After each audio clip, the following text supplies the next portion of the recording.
কেন্দ্রীয় সরকারের কর্মচারীরা যেখানে ৫৮% মহার্ঘ ভাতা পাচ্ছেন, সেখানে রাজ্য সরকারের কর্মচারীরা পাচ্ছেন ৩৩% মহার্ঘ ভাতা। অর্থাৎ কেন্দ্রের সঙ্গে রাজ্য সরকারের কর্মচারীদের মহার্ঘ ভাতার ফারাক ২২%। এক্ষেত্রে অবিলম্বে বকেয়া মহার্ঘ ভাতা মিটিয়ে দেওয়ার দাবি জানালো বামপন্থী ত্রিপুরা সরকারি শিক্ষক সমিতি।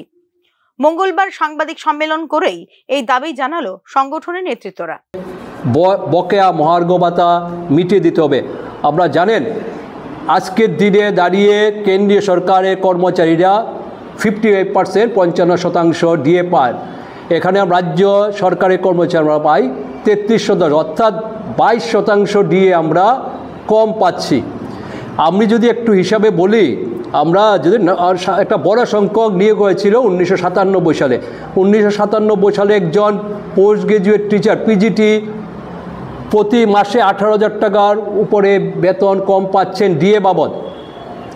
একজন গ্রাজুয়েট টিচার ১৫,০০০ টাকা কম পাচ্ছেন। একজন প্রাথমিক শিক্ষক ইউজিটি ১২,০০০ টাকার প্রতি মাসে বেতন পাচ্ছে। এটা যদি হিসাব করি, একজন পিজিটি বছরে ২,১৬,০০০ টাকা কম পাচ্ছেন। একজন গ্রাজুয়েট টিচার স্নাতক শিক্ষক ১,৮০,০০০ টাকা কম পাচ্ছেন। একজন প্রাথমিক শিক্ষক কমপক্ষে ১.৫ লক্ষ টাকা কম পাচ্ছেন। এটা শুধু ডিএর ক্ষেত্রে। আমরা দেখেছি অন্যান্য বিষয় তো আরও আছেই, আমি এটা পরে আসছি।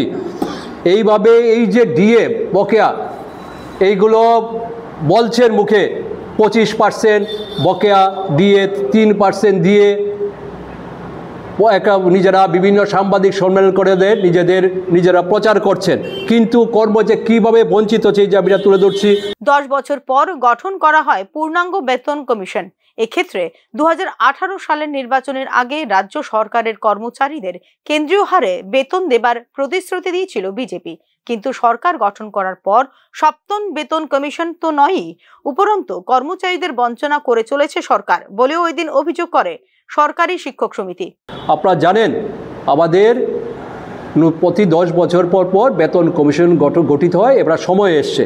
আমরা 2018 নির্বাচনের পূর্বে দেখেছি তৎকালীন সময় যে আজকে যারা ক্ষমতাসীন দল, তারা 2017 সালের শেষ দিক থেকে নির্বাচনে বারে বারে বলেছেন আমরা ক্ষমতায় আসার পরে হুবহু সপ্তম বেতন কমিশন চালু করব। কিন্তু বাস্তবে আমরা কি দেখলাম? 18 সালে মানুষকে বিভিন্ন প্রতিশ্রুতি দিয়ে বিভ্রান্ত করে ভোট নিয়ে সরকারে আসার পর আজকে 2018 সালের পর কোনো ভাতা দিয়ে কোনো কিছু করেনি। আমরা যেভাবে হাউসের আগের মতো পেতাম একই হাউসের পাই। আমরা মেডিকেলও যা ছিল তাই আমরা পেয়েছি। সেই অর্থে সপ্তম বেতন কমিশন দূরের কথা, কোনো কিছুই করেনি। মানুষকে, শিক্ষক কর্মচারীকে বিভিন্নভাবে বিভ্রান্ত করেছেন। আজকের দিনে দাঁড়িয়ে 22% ডিএ বকেয়া, এই হলো প্রতিশ্রুতির সাথে বাস্তবতা।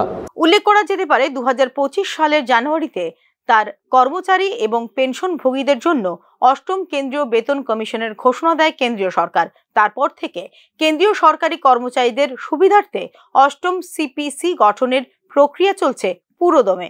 ত্রিপুরা সরকার অষ্টম বেতন কমিশন গঠনের বিষয়টি সক্রিয়ভাবে বিবেচনা করেছে এবং উপযুক্ত সময়ে এ বিষয়ে সিদ্ধান্ত নেওয়া হবে বলে বিধানসভার সর্বশেষ অধিবেশনে জানিয়েছিল সরকার।